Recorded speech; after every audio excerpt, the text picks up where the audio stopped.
What's up, guys? It's your boy AJ back at it again with another video, and today I'm reviewing Stranger Things Season 3. As of course, I dropped my Stranger Things Season 2 review yesterday, but I'm excited about this one because this is probably one of my most favorite Stranger Things seasons. Of course, as of right now, Season 5 is my favorite season of all time, but Season 3 comes in second place because of all the duos and things, and of course I will be talking about that in this video. So without further ado, let's review Stranger Things Season 3.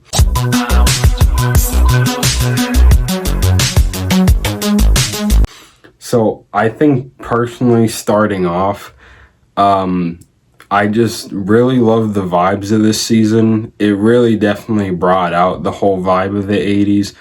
In terms of like the colors, the mall definitely, the Scoops Ahoy, where we first of course get introduced to Steve's partner Robin. Also really cool addition to this new season because she's one of my favorite characters too, I think. Are you sure? Along with Dustin and Steve, they're also really great characters of this season. And I think the Scoops troop this season was really cool to see. And then along with Murray and Dr. Alexi, they were also a really good duo this season. You know, it sucks that Alexi had to go because he was one of the exciting characters too, just like Bob last season. And then I believe, what else? Get over there!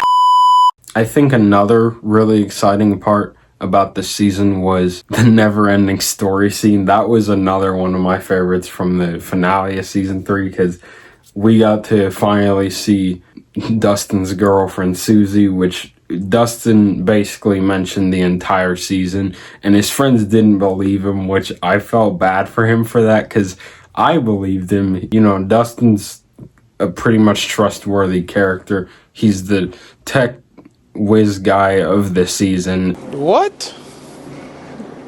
Bro, what are you talking about, man?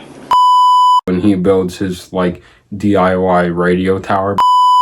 Another fun aspect of this season was getting to see Steve and Robin's relationship throughout this season, because Robin mostly for the whole season was basically roasting Steve, but also like connecting with him in a way that Steve hasn't really connected with others in the show aside from Dustin, who again, like I said, best duo of season 2, still one of the best duos of the whole show. Erica, of course, I think it was exciting to see her have more to do this season because she was only in season 2 for a little bit during her scene when she called Lucas a nerd, but that was pretty much it for her for season 2. But she was definitely in season 3 a lot more, and definitely in season 4 and 5 a lot more too.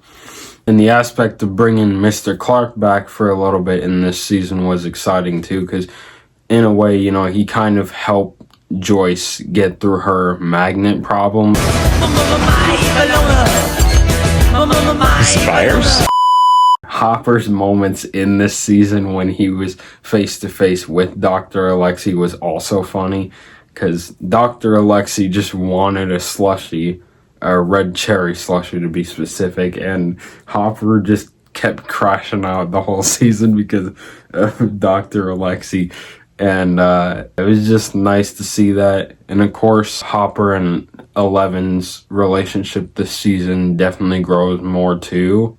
Max and Lucas definitely grow too, but also have some issues this season a little bit. Billy, of course, he has kind of a larger role to play this season because he, in a way, basically gets possessed by the Mind Flayer like Will did in season 2, but more so kind of like an assistant for the Mind Flayer, so where he's basically finding random people like Heather, of course, and her parents, including the mayor as the father of Heather. They all get basically kidnapped and turned into spies as well. And it was interesting to see that happen because the Mind Flayer is one of those characters that like is an interesting part of the Stranger Things universe and of the Upside Down.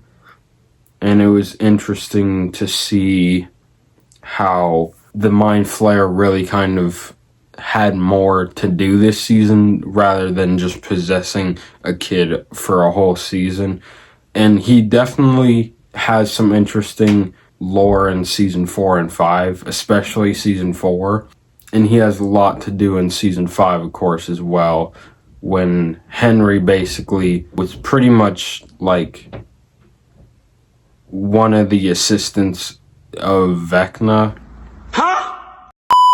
Vecna was an assistant to the Mind Flayer, but specifically it was cool to see the Mind Flayer get to do more, and he actually had a physical form this season as well as season 5. It was cool to see the Terminator reference with the Russian bad guy in this season. I don't remember his name, but I'll most likely put it up here in the corner somewhere, you know. But I think, yeah, the Russia storyline for this season was interesting. We kind of get more of that in season 4 when Hopper is taken to Chenkacha.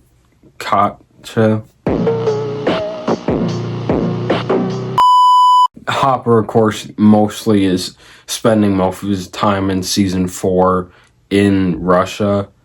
And, you know, of course, I'll talk about that more tomorrow because I feel actually more inspired now to do videos this entire week, basically. So, yeah, make sure to look out for my season 4 review tomorrow and then my season 5 review on Friday.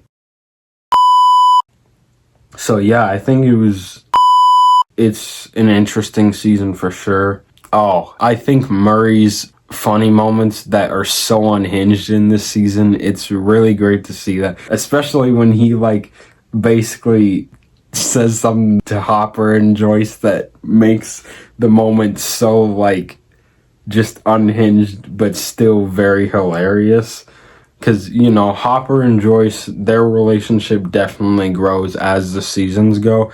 And in season 5, when I do my review on Friday, you know, I'll talk more about that, of course, near the end of the video of season 5 review, because they definitely have a bigger relationship in that season, and it was nice to see what their ending was for that season. Yeah, I think for season 3 as well, it was cool to see Steve and Robin go see Back to the Future, which is also later referenced in season 5, which was really cool too, because for that season, I think it was cool to see more, definitely a lot more 80s references. There's a few good ones for this season. You know, there's the Terminator as one of the bad guys. That's basically definitely referred to the Terminator.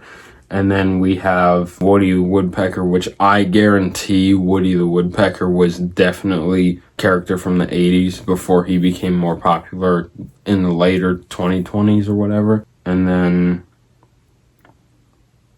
yeah, oh, and then I think the Steve and Dustin moments in this season are really great, and they really shine for sure in this season as well. And it was nice to see how that duo was here once again and had a lot to do this season. And Robin with her crazy insane skills of basically decoding a Russian code that was translated by her, and then she figured it out in a day, which she does refer to in, I believe it was the sauna test or the next episode, The Bite, where she decodes the Russian code, and of course Steve and Robin get kidnapped by the Russians and Dustin comes to save them. So I think that was a great moment to see. And of course by the end of the season, then, you know, like I said, Dr. Alexei doesn't live long. He's like donezo by like episode 7, I think, or episode 6, somewhere around there. And then I believe as far as Billy goes, you know, the kids save him, but Billy's choice in the end, he decides to sacrifice himself because 11 reminds Billy of his mother. And, you know, that's kind of what ended up changing Billy in the end. And for the ending of season 3, that was also really good, like, emotional impact for the show. And definitely the season 5 ending has a really bigger emotional impact. And I'll talk about that more on Friday, of course. But yeah, I really like the ending for Stranger Things season 3. You know, the Byers move to California. Max, I believe she just stays in Hawkins and lives with her mom, and then... Hey, Editing Austin here. I forgot to mention, and Steve and Robin get jobs at the Family Video as Keith hires them by the end of season 3. It was nice to hear the song Heroes by Peter Gabriel, and there's a more remade version kind of by David Bowie by season 5, which also was really good. I'll talk more about that on Friday. Okay, Editing Austin back here. I forgot to mention the video for season 4's review will come out tomorrow, not Friday, but tomorrow. But yeah, I think that's going to do it for this video. So like I said, make sure to look out for my season 4 review tomorrow and my season 5 review on Friday. Probably might have some more videos coming out this weekend too. Maybe some reviews on these Funko Pops I got or something like that. But yeah, that's going to do it. I hope you guys enjoyed the video. As always, don't forget to like, comment, subscribe. And as always, I will catch you guys on the flip side.